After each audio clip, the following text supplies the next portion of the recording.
sot do doja të nisja një seri me mësime nga Bibla, të cilën e kam titulluar 4 shtyllat mbi të cilat ndërtohet bashkësia e Perëndis, kisha.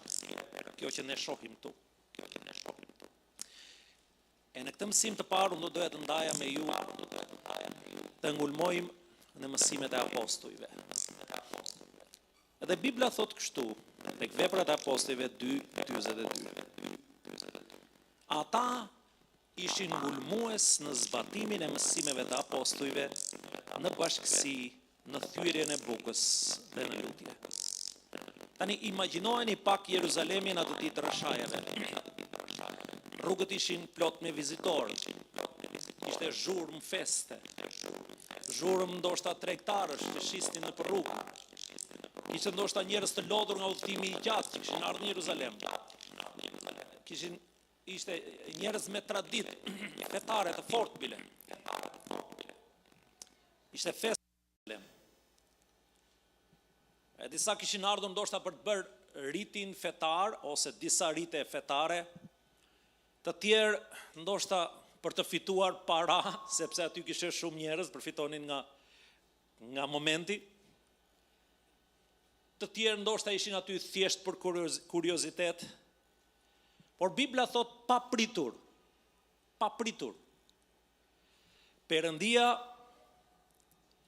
e tronditi të gjithë qytetin duke bërë një zhurmë ose duke dërguar një zhurmë nga qielli dhe thuhet një zhurmë u dëgjua. Duke ndarë gjuhë zjarri mbi të 120-tët me fuqi të atill dhe manifestim të atill që asnjëri nuk mund ta injoronte dot dhe askush nuk mund ta imitoj dot. Prandaj unë thash ne nuk e kemi parë Zotin Jezus me sy, por ne kemi parë manifestimin e tij. E në atë atmosferë, pikërisht në këtë atmosferë, Pietri apostull ngrihet në këmbë dhe predikon kësaj turme që ishte në shesh, ju predikon atyre Jezus Krishtin. Ju predikon kryqin, ju predikon ringjalljen, ju predikon sovranitetin e Perëndis, ju predikon thirrjen për pendim. Dhe pastaj vjen kjo fjali e thjesht, por me shumë domethënie dhe me shumë fuqi. Ata ngulmonin në mësimet e apostujve. Vini re se thot ngulmonin, jo i dëgjonin ato mësime her pas here kur ti mbushej mendja. Thuhet ngulmonin, jo i dëgjonin kur të kishin kohë. Jo kur u pëlqente tema, por ngulmonin. Kjo fjalë ngulmonin do të thot këmbgulje, do të thot qëndrueshmëri, do të thot besnikëri, do të thot një çmim që paguhej prej këtyre njerëzve. Do të thot një përkushtim përkundër çdo lodhjeje që ata mund kishin gjatë ditës apo gjatë javës, përkundër çdo rutine, përkundër çdo shpërqendrimi, përkundër çdo presioni, përkundër çdo të ftohti, shiu apo nxehti. E kjo nuk është thjesht një ngjarje e zakonshme që na është shkruar në Bibël. Në fakt është një vizitë mjekësore, do ta quaja unë, për shëndetin e kishës, qoftë atë hershme, por edhe një busull drejtimi për jetën e secilit prej nesh sot. Sepse një kishë e gjallë nuk matet vetëm me emocionet që ne ndjejmë në një takim të së dielës. As nuk matet me programet e saj, as nuk matet me numrin e njerëzve që mblidhen në këtë takim, por në fakt matet nëse ka aty një popull që ngulmon dhe qëndron i rrënjosur në mësimet e apostujve, në dëshminë dhe mësimin që Krishti i la përmes këtyre apostujve. Sepse kur mësimi apostolik bëhet frymarrje për kishën, bëhet frymarrje për ne të gjithë, atëherë besimi ynë bëhet i qëndrueshëm. Dashuria jonë për Zotin bëhet e thellë. Shenjtëria bëhet e dukshme dhe misioni i kishës nuk mund të ndalet dot më. E duhet ju flas sot hapur, por duhet ju flas edhe drejt për drejt. Se ne të gjithë rrethohemi nga shumë zëra, do ta thosha unë. Zëra të cilat konkurrojnë njëri tjetrin sot. Për shembull, rrjetet sociale është një zë më vete. Ideologji të ndryshme, zë më vete, filozofi, tradita, zbulesa të reja në thonjza. Ose ungjill tjetër, prap ky në thonjza. Një ungjill tjetër që ndryshon nga i apostujve, nga i origjinali, që ata predikuan. Dhe nga kjo unë duhet ju them se të gjithë ne dhe zemrat tona kanë rrezikun që të lëkunden. Kanë rrezikun të kërkojnë rrugë të shkurtra.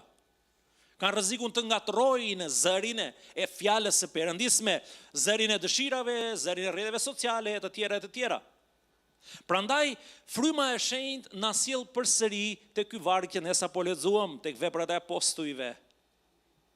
E jo thjesht ata u emocionuan kur e dëgjuan, por ata ngulmonin në këto mësime të apostujve, të cilat ishin mësimet e Krishtit vetë.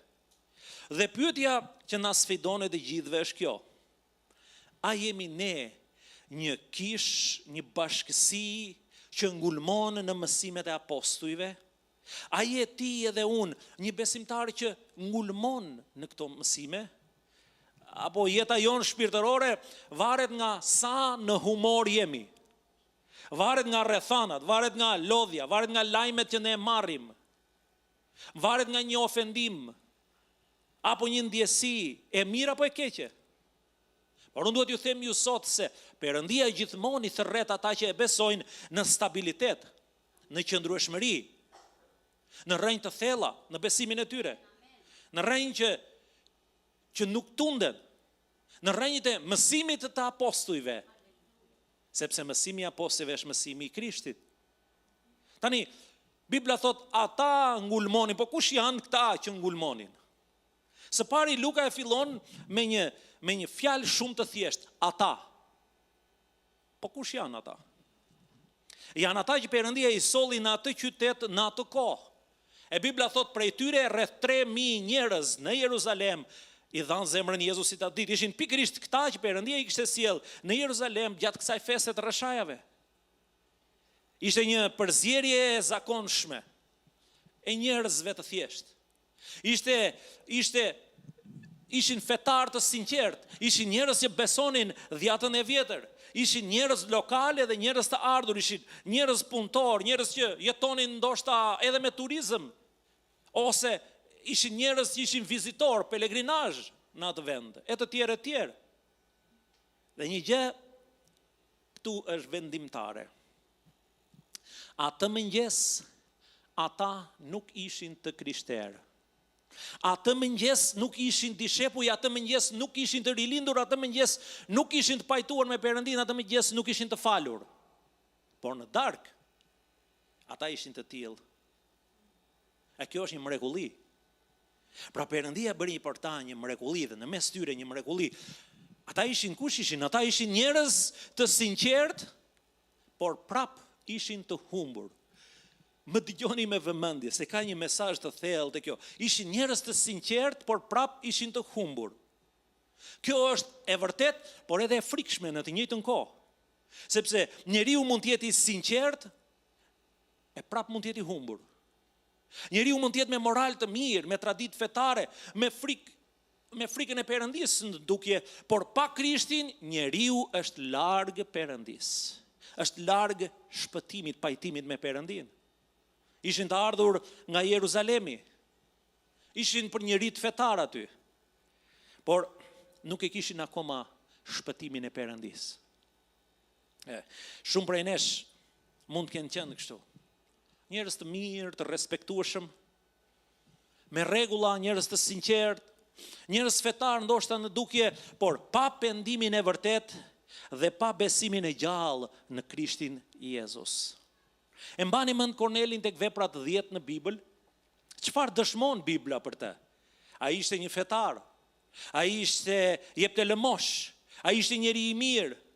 Por përsëri Zoti dërgoi tek ai Pietrin, sepse Korneli me gjithë këto të mira nuk ishte akoma i shpëtuar, por kishte nevojë për Krishtin. Feja pa Krishtin është një shtëpi pa themel. Në dukje është shtëpi, por rrëzohet në stuhit e jetës dhe rrëzohet në stuhit e vërtetës, sa po ato të vinë. Ata ngulmonin, po kush ishin ata? Ishin ata që dëgjuan predikimin e apostujve dhe jetat e tyre ndryshuan. E Luka tregon se si një predikim apostolik i mbushur me frymën e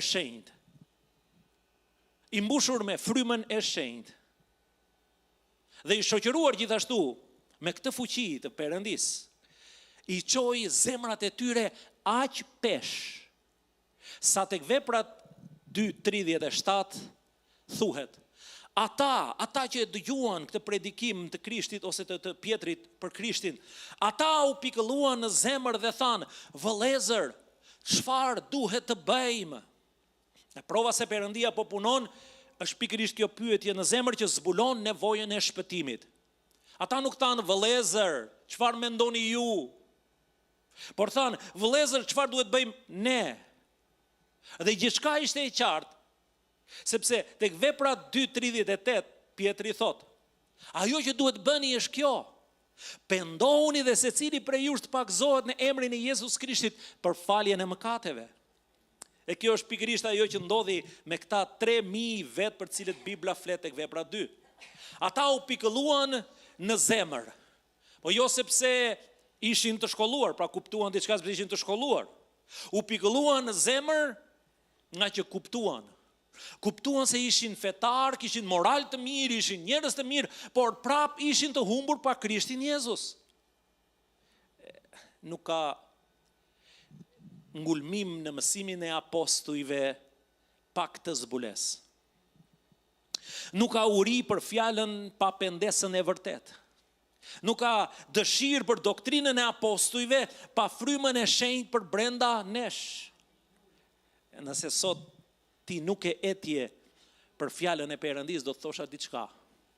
Nëse nuk e etje për të, nëse nuk e uri për të, mos fajso kot orarin kish, është shpejt. Unë duhet flej gjumë, nuk e di. Mos fajso lodhjen, mos fajso predikuesit e tjerë, filani fistekun. Por më mirë pyet veten nëse më është pikëlluar zemra deri në atë pikë sa them çfarë më duhet të bëj Zot. A ke ardhur tek Krishti Jezus si një mëkatar që ka nevojë për falje dhe për shpëtimin e tij, apo kemi ardhur si njerëz që kemi dhunti dhe kemi çati mësojmë atij, ulu ti se do të mësoj unë? Kush ishin ata? Ata që u mlodhën për të mësuar me një herë. Është e çuditshme ta lexosh, Vepra 2 lexojeni. Është shumë interesante. Kjo është e jashtëzakonshme. Vetëm një ditë mbas konvertimit të tyre, ata u mlodhën për të dëgjuar atë që apostujt kishin për të mësuar. Nuk pranuan një krishtërim apo një besim minimal të përcipt, siç bëjnë shumë prej nesh sot. Nuk thanë me veten e tyre, mjafton që u pagëzuam, kaq, mbaroj. Apo nuk thanë me veten e tyre, mjafton të shkojmë në kish rrallë kur jemi mirë, kur ndihemi mirë. Por në fakt ata kishin pyetje, ata kishin uri, kishin etje. Kush është ky Jezus? Çfarë tha ai? Çfarë bëri ai? Përse vdiq? A u ringjall vërtet? Po tani ku është? Kishin pyetje ata, donin të dinin më shumë. Dhe apostujt kishin autoritetin dhe urdhërimin nga Jezus Krishti që ti mësonin dishepujt ose këta njerëz që ishin të interesuar, ti mësonin që të zbatonin gjithçka që Krishti mësoi. E na thuhet tek Mateu 28:19-20. E na thuhet Jezus i tha, shkoni, i tha apostujve, bëni dishepuj, shkoni, bëni dishepuj nga të gjithë kombet dhe i mësoni të zbatojnë të gjitha ato që unë urdhërova.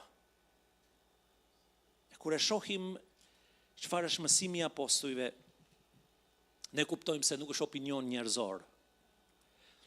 Është dëshmi e atyre që e panë Krishtin vet me sytë e tyre, e dëgjuan me veshët e tyre, e prekën me duart e tyre, e panë të vdekur, e panë të ringjallur, e panë të ngjitej në qiell. Është fjalë dëshmitarësh, okular.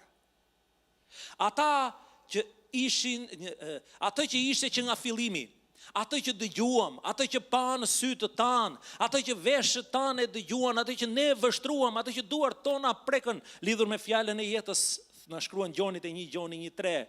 Atë që ne pam, atë edhe dëshmojmë. Atë që pam, atë që dëgjuam, Krishtin Jezus. Edhe Pietri shkruan në letrën e tij të dytë, tek kapitulli i parë, vargu 16 dhe thot: ne nuk shkuam pas prrallave të sajuar nga njerëzit, ato prralla të sajuar me mjeshtri, por ishim dëshmitar okular të madhështisë së Jezus Krishtit. Dhe kjo është arsyeja pse kisha quhet e ndërtuar, tek Efesianët 2:20, mbi themelin e apostujve dhe profetëve, me Jezus Krishtin vetë si guri qoshes. Kisha ndërtohet me Jezus Krishtin si guri qoshes mbi themelin e mësimit të apostujve dhe të profetëve. E këta njerëz në fakt nuk ishin super shenjtor të lindur. Ishin mëkatar, si ti dhe si unë, por të penduar. Dhe nga ajo dituria e tyre u kthye në ngulmim. E pse duhet ngulmojmë në mësimet e apostujve? E Luka na thot se ata nuk e bënin këtë sepse kishin kohë të lirë, nuk kishin çfarë të bënin. Ata ishin njerëz që punonin, si ne sot. Punonin për të mbijetuar, punonin për të mbajtur familjen. Ishin njerëz që sakrifikonin. Ata në fakt nuk ishin pensione, nuk ishin sigurime shoqërore si kemi ne sot. Nuk ishin komoditetin e jetës që ne kemi sot. E megjithatë, ata gjenin kohë shpesh të ngulmonin për të dëgjuar mësimin biblik. Mësimin e apostujve. Pse? Sepse pak të ngulmimi, jeta e tyre frymore do të shuhej shpejt. A unë duhet që ti të kuptosh se pak të ngulmim, jeta jote frymore do të shuhet shpejt. Është vapa ty, fike pak të lutem atë kondicionerin? Jeta jote frymore do të shuhet shpejt. E përse duhet ne që të ngulmojmë të dëgjojmë mësimet e apostujve ose mësimet biblike? Një nga ato është për të pastruar idet e gabuara. Konvertimi është fillimi, jo përfundimi i shpëtimit. Sepse ne të gjithë vim në mbretërinë e Perëndisë, vim tek Perëndia, duke bartur me veten tonë konfuzione të ndryshme. Tradita familjare që nuk janë Perëndis fare. Kultura fetare që nuk janë fare, nuk i gjen fare në fjalën e Perëndisë. Disa janë supersticiozë. Disa vinë me ide të shtremëruara për Perëndinë, me ide të shtremëruara për faljen e mëkateve, me ide të shtremëruara për shenjtërinë e të tjera. Disa mendojnë se Perëndia fal mëkatet e mia të vjetra, po jo ato të mbreshmet. Gabim. Disa mendojnë ka shumë rrugë për tek Perëndia. Edhe Jezusi është një prej tyre, edhe ky është gabim për shembull. Disa thonë të gjitha fetë janë të mira, edhe kjo është gabim. E disa sjellin rrugët e tyre fetare, bashkë me rregullat e tyre fetare që kanë pasur në të vjetën, rregulla për shembull mbi ushqimin, ose mbi paragjykimet kulturore, racore e të tjerë, ose sjellin ide të rreme për fundin e botës dhe i bëjnë këto standard frymor. Dhe kur dëgjon mësimin biblik, mësimin e apostujve, gjen diçka për brenda nesh, ose reagimi për brenda nesh shpesh herë është, por, e kjo është natyra jone vjetër, ende i reziston fjalës së Perëndisë. Prandaj unë them që duhet ta dëgjojmë shpesh mësimin biblik. Prandaj ata ngulmonin ta dëgjonin shpesh mësimin biblik. Jo rastësisht. Por donin dhe duhet dhe ne të qëndrojmë në ndikimin e pastër të së vërtetës së Perëndisë. He disa thonë, unë i harroj predikimet, nuk i mbaj mend gjitha çfarë, edhe unë nuk i mbaj mend gjitha. Por mendoni pak këtë, do t'ju jap një ilustrim. Kur ti ke një rrjet, nga ato rrjetat që ne përdorim në shtëpi për shkakun, për të kulluar diçka. Rrjetën po ta mbushësh, nuk mbushet me ujë, nuk man ujë ajo. Por ama kur ti e lan dhe e shpëlan, ajo pastrohet. Në të njëjtën mënyrë ti ndoshta si man mend të gjitha, por duke qenë në ndikimin e fjalës ne lajmi dhe shplahemi dhe pastrohemi në mendimet tona. Jezusi u lut kështu: O atë, shenjtëroj këta njerëz, këta besimtar në të vërtetën tënde, dhe fjala jote është e vërteta. Mësimi i apostujve është fuqi që shenjtëron, është fuqi që pastron, rrëzon gënjeshtrat, rinovon mendjen ton, formon ndërgjegje të pastër, sepse është mësimi i Krishtit vetë. E pse duhet ngulmojmë ne të dëgjojmë mësimet e apostujve? Për të marrë vendime të mençura, për të fituar urtësi nga Perëndia dhe mençuri nga Perëndia. Sepse në jetë ne do të takojmë njerëz ose besimtar me sy që i shkëlqejnë, ose me fytyra entuziaste, të ndezura në entuziazëm dhe në besim, njerëz që flasin për bekimet e reja që kanë marrë në zbulesën e fjalës Perëndis, apo mësime, apo drejtime, udhëheqje të reja. E unë po ju them këtë, se nëse ne nuk e njohim mësimin e apostujve, atëherë rrezikohemi të jemi naiv. Rrezikon që të bie shpreh e asaj që duket e mirë, e bukur me sy, por nuk e njeh të vërtetën frymore, nuk e njeh çfarë fshihet frymërisht mbas saj. Por mësimi i apostujve na mban të kthjellët, sepse është mësimi i vetë Krishtit. Ai që mësoi fjalën, i dha urdhërimin këtyre njerëzve, mësoni dhe ju të tjerët. Mësimi i apostujve na mëson ne fjalën e Krishtit. Ky mësimi i apostujve është doktrina që na mbron nga të gjithë doktrinat që mohojnë hyjninë e Krishtit, ose nga të gjitha fet apo sektet që mohojnë personin e tij. E kur apostujt na mësojnë se Jezus Krishti nuk është thjesht si Perëndia, por ai është Perëndia vet, atëherë ti e di se Krishti nuk është krijesë, por është krijues. Siç na thot Hebrejt 1:8, për birin e Perëndis thot, froni yt o Perëndi është në shekuj të shekujve. Kur apostujt na mësojnë se udhëheqja e jetës son nuk bazohet tek horoskopi, por tek shkrimi i shenjtë, atëherë nuk drejtohemi më nga emocionet, nga ndjenjat, por drejtohemi, udhëhiqemi nga e vërteta biblike. E Bibla thot kjo e vërtet të bën të lirë. Duhet ju sjell një ilustrim i thjesht, por që ka kuptim. Një fermer një ditë vendosi të lërë punën e vet në ferm dhe të predikonte, sepse simbas tij ai pa në qiell dy gërma, P dhe F. Dhe mendoi, prediko fjalën.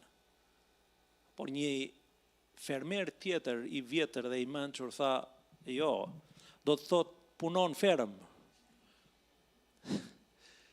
A kuptoni se jeta jonë nuk do të jetë subjekt ose i nështruar ndaj drejtimeve të çastit, atyre që ne mendojmë, atyre që ne interpretojmë, por në fakt do të jetë e drejtuar nga mësimet e apostujve, do të jetë e themeluar mbi mësimet e apostujve, të cilat janë mësimet e vetë Krishtit.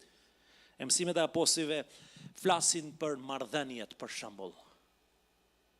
Qofshin këto marrëdhënie shoqërore, qofshin familjare. Flasin si t'jesh bashkëshort i mirë.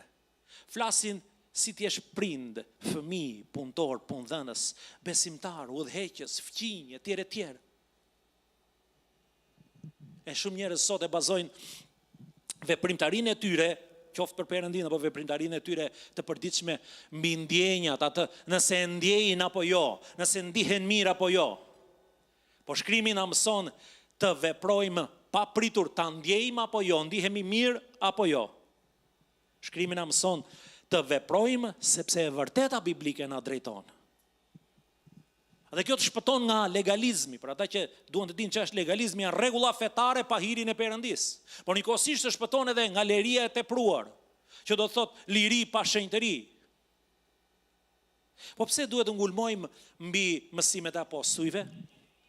për të rritur në hirin dhe njohjen e Zotit. Nuk ka rrugë tjetër për të bërë si Krishti ose për të përmirësuar, përveç se duke u rritur në njohurinë e Tij. E ne themi, ta njohësh atë është ta duash atë. Sa më shumë e njeh Perëndin, aq më shumë e beson. Sa më shumë e beson, aq më shumë dhe më mirë dhe më thellë e adhuron. Sa më shumë e adhuron, aq më shumë i bindesh. Sa më shumë i bindesh, aq më shumë e do. Mendoni pak për Marian, maman e Jezusit, nënën e Jezusit, kur Perëndia i zbuloi planin e Tij hyjnor. Çfarë tha ajo? Ajo tha, shpirti im adhuron Zotin. Shpirti im lavdëron Zotin, tek Luka 1. Kur pamja e Perëndis zmadhohet tek ne, zgjerohet tek ne, adhurimi ynë bëhet i thellë dhe bëhet i vërtet. Ajo që na mban ne në stuhitë e jetës është njohja e madhështisë së Perëndis. Është njohja e këtij Perëndie të cilit ne i besojmë. Dhe kjo njohje vjen nga mësimi i fjalës, nga mësimi i apostujve, nga mësimi i vetë Krishtit. Dhe apostulli Paul e lidh mësimin e perëndishmërisë kështu tek 1 Timoteu 6:3 tek Titi 1:1. Mësimi që përputhet me perëndishmërinë. Mësim që përputhet me perëndishmërinë. Mësimi i apostujve për Krishtin, për kryqin, për ringjalljen, për gjykimin, për hirin, për shenjtërinë e Tij. Janë ushqime me vlerë për shpirtin ton. Janë ushqime shpirtërore. E këtu duhet ju jap një paralajmërim që në fakt nuk është i imi, por është apostolik. Nëse dikush sjell, thot, tek ju një tjetër ungjill, dhe nëse është i ëmbël, ky ungjill duket i ëmbël, edhe nëse është i popularizuar, edhe nëse është paketuar bukur, apostulli Paul na shkruan dhe thot, por edhe sikur, thot, një angjël nga qielli ju predikoi një ungjill tjetër nga ai që ju kemi predikuar, qofti mallkuar. Thot te Galatasit në Bibël, Galatasit 1:8.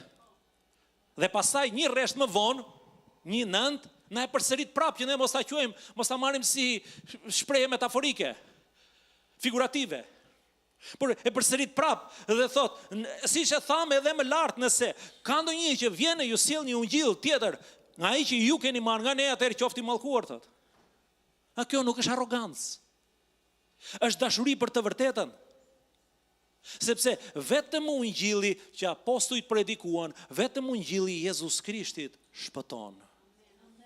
E tani, si të sigurojmë praktikisht, ose si ta zbatojmë praktikisht mësimet e apostujve. Tani, ngulmimi nuk është rastësi, kuptojeni këtë. Ngulmimi është disiplinë frymore. Ngulmimi është një qëndrim i brendshëm që shndrohet në një zakon të jashtëm. Dhe shkrimi na tregon se si bëhet kjo në praktik. Për shembull, shkrimi na tregon me lutje në atmosferën e frymës së shenjtë.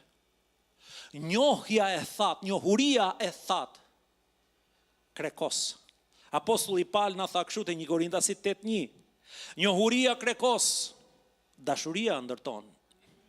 Edhe një apostull, ai ishte një apostull i madh. E na mësoi në mësimet e Krishtit Jezus.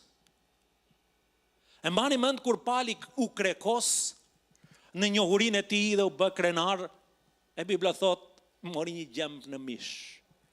Pse që i ndodhi, unë nuk e di, po e përshkruan, mu dha një gjemb në mish. E 3 herë ju luta Perëndis, sot e thash ma hiq, por Zoti tha, hiri im të mjafton, sepse në dobësinë tënde përsoset forca ime, fuqia ime. E kjo do të thot, më tregon mua se rritja në njohurinë e Perëndis, njohurinë biblike, apo në çfarë do njohuri tjetër, duhet që të shoqërohet me rritjen e përulësisë gjithashtu. Rritja e njohurisë së fjalës dhe njohurisë së Perëndis duhet të shoqërohet me lutjen gjithashtu, duhet të shoqërohet me një zemër të përulur, një zemër të thyer gjithashtu. E kur vjen tek mësimi i apostujve, unë do ju thosha këtë. Mos e bëni si studentët që kërkojnë notën më shumë se njohurinë. Por përkundrazi bëni si dishepulli që kërkon transformimin. Thuaj frymës së shenjtë, hap sytë e mi. më trego Krishtin, më shenjtëro, apo më korrigjo, apo më disiplino, apo më ndrysho, më transformo. Sepse Bibla nuk është vetëm një informacion, Bibla është formim, të formon. Dhe fryma e shenjtë e bën fjalën e Perëndis të ushqejë shpirtin ton, të ngushëllojë zemrën ton, të drejtojë secilin prej nesh nga përbrenda. Si mund të ngulmojmë praktikisht në mësimet e apostujve? Bibla thot, me perullësi, me zemër të butë na tregon. Lutja në krenari nuk është lutje. O Zot, faleminderit që unë jam fetar më shumë se ky tjetri. Unë jap të 10-ën. Nuk është lutje. Është lutje krenare. Perullësia nuk është dobësi. Perullësia është pozicion që sjell hir. Pozicion që tërheq këtë hir të Perëndis. Pietri na thot kështu tek 1 Pietri 5:5. Vishuni të gjithë me perullësi ndaj njëri tjetrit, sepse Perëndia i kundërshton krenarëve, por u jep hir të perullurve. Sa më shumë njohuri të kesh, mbaj mend këtë, sa më shumë njohuri të kesh, ashtë më shumë rrezikon që të bëhesh kritik, të krekosesh, të bëhesh kritik ndaj të tjerës, të përçmosh të tjerët, të mbahesh i ditur në sytë e tu, por pa zemër të dhemshur. Sidomos kur takon besimtarë të vjetër që nuk kanë pasur shumë mundësi shkollimi, libra, internet, konferenca, por e kanë mbajtur besimin e tyre për dekada, kanë rritur fëmijë të mirë, kanë qëndruar të patundur në sprova, janë kujdesur për prindërit të moshuar, kanë punuar me drejtësi, kanë mësuar bindje në vuajtje. Kur takojmë njerëz të tillë, ata mund të mos e artikulojnë mirë doktrinën e krishterë me fjalë të bukura, por unë po ju them se ata e kanë jetuar atë. Ata e kanë jetuar atë duke paguar çmimin. Prandaj rritja në njohuri duhet prodhoj më shumë butësi, jo më shumë arrogancë. Pse po marr njohuri? Jo për të fituar një debat, apo për të fituar debate,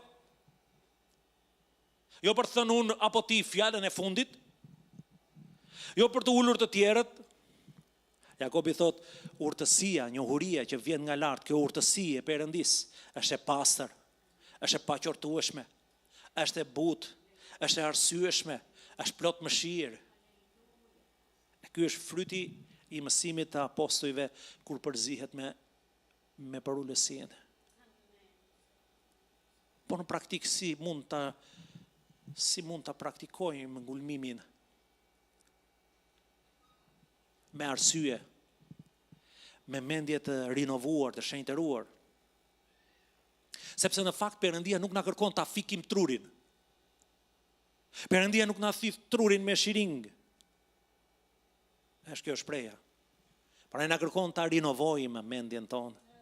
Mësimet e apostujve na bëjnë të lidhemi fort me shkrimin e shenjtë. Mësimet e apostujve na bëjnë të nxjerrim përfundime të drejta pa kundërshtuar fjalën e Perëndis. Mësimet e apostujve na bëjnë njerëz të kthjellët. Na bëjnë njerëz që nuk e kanë humbur toruan, por janë të vërtetë. Dhe ky kthjellim të shpëton nga çdo doktrinë e gënjeshtërt. Si mund ta praktikoj ose në praktikë si mund të ngulmoj në mësimin e apostujve? Me ndihmën e bashkësisë të kishës, jo i vetëm, ma e mend këtë, me ndihmën e bashkësisë, jo i vetëm. Perëndia na ka dhënë pastor, na ka dhënë kishë udhëheqës, prindër frymor, besimtar të pjekur, si dhurat për rritjen tonë frymore. Mësimet e apostujve janë rrugët që bëhen së bashku dhe na bashkojnë në të gjithëve në trupin e Krishtit. Është për shkak të këtyre mësimeve të Krishtit Jezus që na mëson të thrasim njëri tjetrin motra dhe vëllezër, pavarësisht se nuk jemi nga i njëjti gjak. Mësimet e apostujve janë rruga që ne të rritemi në bashkësi në kish. Prandaj edhe veprat 2:42 e lidhin mësimin e apostujve me bashkësinë, me thyerjen e bukës, me lutjen. Shikoni, nuk është aksidentale kjo. Nuk është aksidentale. Kisha në fakt rritet kur këto 4 shtylla mbajnë njëra tjetrën, mbajnë të gjithë kishën. E në kish, kjo do të thotë se grupet e vogla që ne bëjmë nuk janë luks, po në fakt janë si një inkubator për dishepullizimin tonë. Është mirëmbajtje e shëndetit frymor. Ne flasim për shëndetin fizik dhe për shëndetin mendor, po për shëndetin frymor. Disiplina e leximit të fjalës, e dëgjimit të saj, e pyetjeve, e përgjigjeve, është pjesë e ngulmimit. Edhe të rinjt, edhe të moshuarit kanë vendin e tyre në bashkësi. Të rinjt sjellin energji, të moshuarit ose më të rriturit sjellin urtësi, dhe kur këto dyja bashkohen, mësimi biblik bëhet jetë. Si mund të ngulmoj praktikisht në mësimet e apostujve? Duke zbritur fjalën në zemrën tonë, duke medituar mbi të, duke zbritur në shpirt. Ngulmimi nuk është vetëm të dëgjosh shumë, por në fakt është përtypësh shumë. Nuk e di, ka njerëz që mbajnë shënime po deshin në predikim. Edhe pse ato mund të jenë të thjeshta. Shënoj një varg, një lutje, një thirrje të tjerë. Në qoftë se do, mba shënime. Pastaj kërkohen në përshkrime. E kur zbulon një temë, kur zbulon një fjalë, kur zbulon një thirrje, ndiqe, shikon ungji, te profetët, te letrat. E kështu fillon thellësia shpirtërore, thellësia e besimit. Bibla flet për tek Veprat e Apostujve 17:11 për njerëzit nga Berea. Janë një shembull i mirë. Ata thotë e pranuan fjalën me gjithë gatishmërinë dhe i shqyrtonin shkrimet, Biblën e shqyrtonin shkrimet e shenjta çdo ditë për të parë nëse këto ishin ashtu. Shiko se si na thot çdo ditë. Jo një herë në muaj, jo vetëm në një shërbes të caktuar, jo vetëm kur jam unë mirë, kur të kujtohem, por çdo ditë. Kjo është disiplina e ngulmimit. Ti mund të lexosh qindra postime në ditë edhe prap të ndihesh bosh. Por mund të lexosh një kapitull nga shkrimi i shenjtë, ta meditosh atë dhe të ndihesh i ushqyer frymërisht. Sepse fjala e Perëndis ka jetë.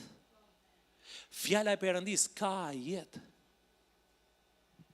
Si mund ngulmoj praktikisht në mësimet e apostujve? Me falënderim, me lavdërim, duke kthyer njohurinë në adhurim. Qëllimi i fundit i mësimeve të apostujve nuk është që të bëhemi një enciklopedi, i mbushur plot me informacion, por në fakt është na bëj adhurues të vërtet në frymë dhe në të vërtet për Zotin. Edhe ka momente kur besimtari e mban në Biblën, i ka hyrë aq thellë në zemër, e mban afër saj dhe thot, siç tha Psalmi 139, sa të çmuara janë mendimet e tua për mua, o Perëndi. Ose thot, siç tha Psalmi 19, urdhërimet e Zotit gëzojnë zemrën. Ose mbushet zemra me këto fjalë Perëndis. Thot atë që tha prap Psalmi 19, sa të ëmbla janë fjalët e tua, më të ëmbla se sa mjalti. E kjo është shija e mësimeve të apostujve. Të shijosh të vërtetën si të çmuar, të gëzueshme, si mjalt, është e vërtet frymore.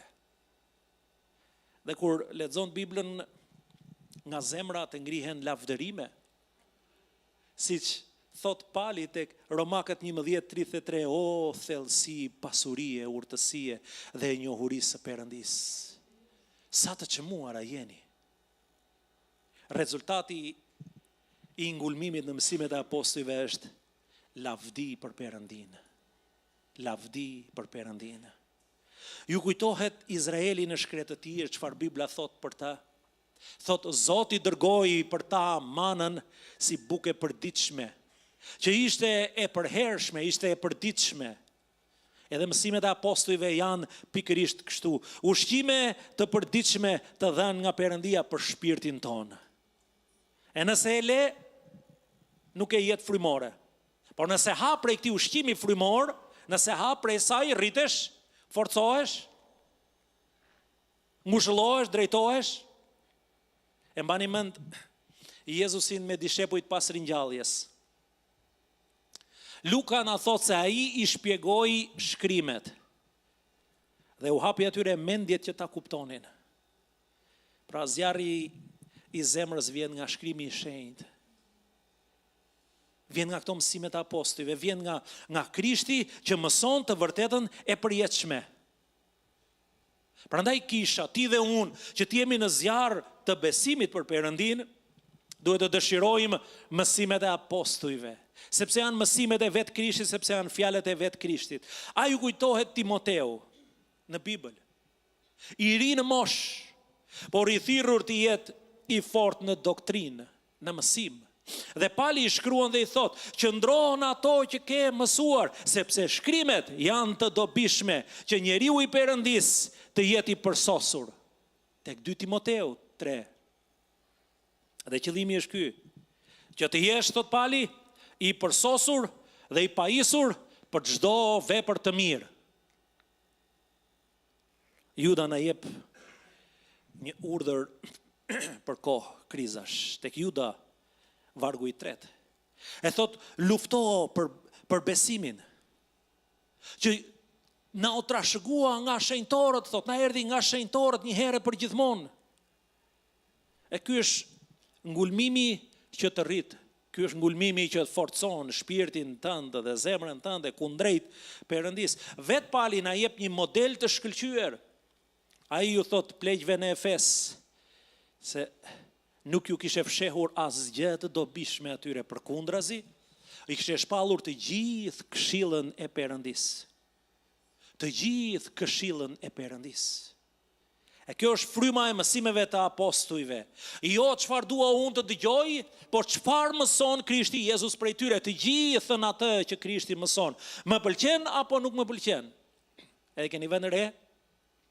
Në qoftë se ju dëgjoni fjalët e Krishtit dhe i lexoni ato, disa herë ato të tingëllojnë si inkurajuese, si një ngushëllim, si një inkurajim, por disa herë ato tingëllojnë si disiplinuese, si një qortim. Por jo ajo që dua të dëgjoj unë, por ajo që Krishti ka thënë dhe ka mësuar në të vërtetë. Le të tingëlloj si të doj, unë e dua atë fjalë. Ky është qëndrimi i ndaj mësimeve të apostujve.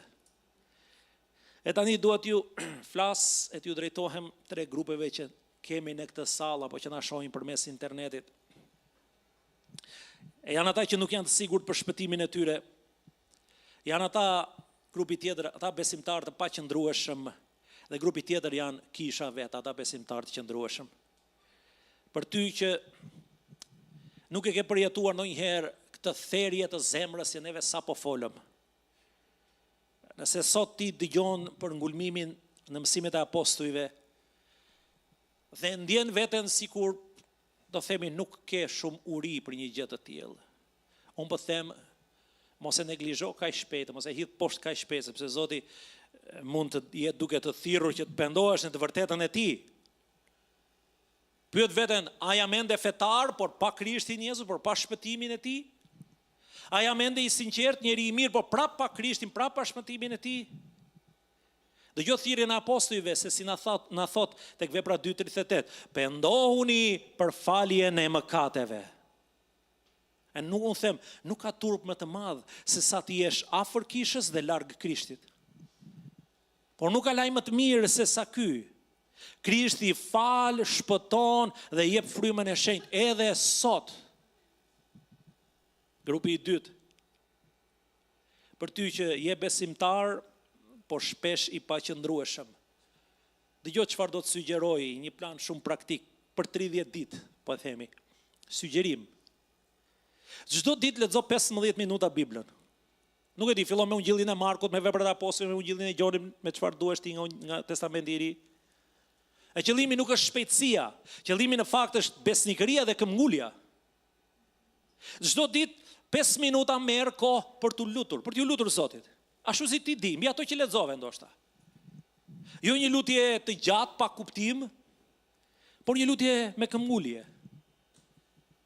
Çdo javë bisedo me një besimtar, me një shok, me një mik që beson në Krishtin Jezus, çfarë mësove? Ku janë luftrat e tua më të forta? Për çfarë ke nevojë për lutje e tjerë? Çdo të diel e janë kish. Ju sugjeroj këtë, e ve si një sfidë për ju. Shërbesa nuk është televizioni, ta shohim nga televizioni online. Është takim me Perëndin. Prandaj unë do të sugjeroja të vish i uritur, e të vish me këmbgulje dhe i përgatitur në zemër. E ti që je për herë të parë këtu sot, më dëgjoj me vëmendje. Ti që je për herë të parë këtu sot, më dëgjoj me vëmendje. Nëse ke kohë për orë të tëra, njerëzit kanë kohë për orë të tëra për të qëndruar përpara ekranit, për të parë lloj telenovelash, filmash, lajme e të tjerë. Atëherë unë po them, nëse ke kohë për këtë, ke kohë për 15 minuta me Biblën. Ti mund të jesh i zënë me punë, por mos harros edhe këta 3000 vetë për cilët ne sapo folëm ishin të zënë me punë, por përkundrazi, ata ngulmonin për të njohur Perëndin, për të njohur Krishtin Jezus.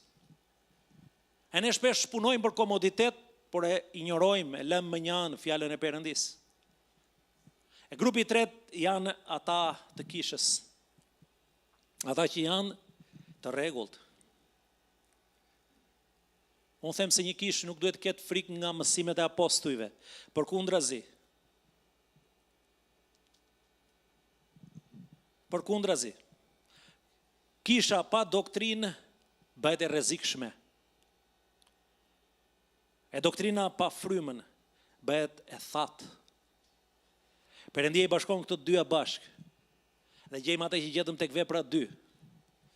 Ne mund të shohim kisha të ftohta, por nëse bëjmë së bashku ngulmimin e mësimeve në mësimet e apostujve, fryma e shenjtë ngroh zemrat tona. Ata ishin një kish me frymën e shenjtë, por edhe me mësimin e apostujve. Ata kishin shenjtëri dhe mrekulli, por kishin edhe mësimet e apostujve. Ata kishin gëzim, por kishin edhe themelin tek mësimet e apostujve. Ata kishin bashkësi, por kishin edhe doktrinën e krishterë që erdhi nga mësimet e apostujve. Prandaj unë po i them, duhet predikojmë Krishtin, jo veten tonë. Shkrimin, jo opinione. Dishepullizimi, të jeti vazhdueshëm, jo program, po të jetë proces rritje frymor për secilin prej nesh. E nëse je këtu për herë të parë, unë po them ke një mundësi shumë të mirë për t'i dhënë zemrën tënde Krishtit Jezus sot e për ta pranuar atë. Në zemrën tënde, në jetën tënde. Nëse ti je këtu me zemrë, dëshiron të lutemi së bashku, mund të bëjmë një lutje shumë të thjeshtë. Aty ku ti je, drejtoju me fjalët e tua, Zotit. Ashtu siç unë do t'i drejtohem me fjalët e mia.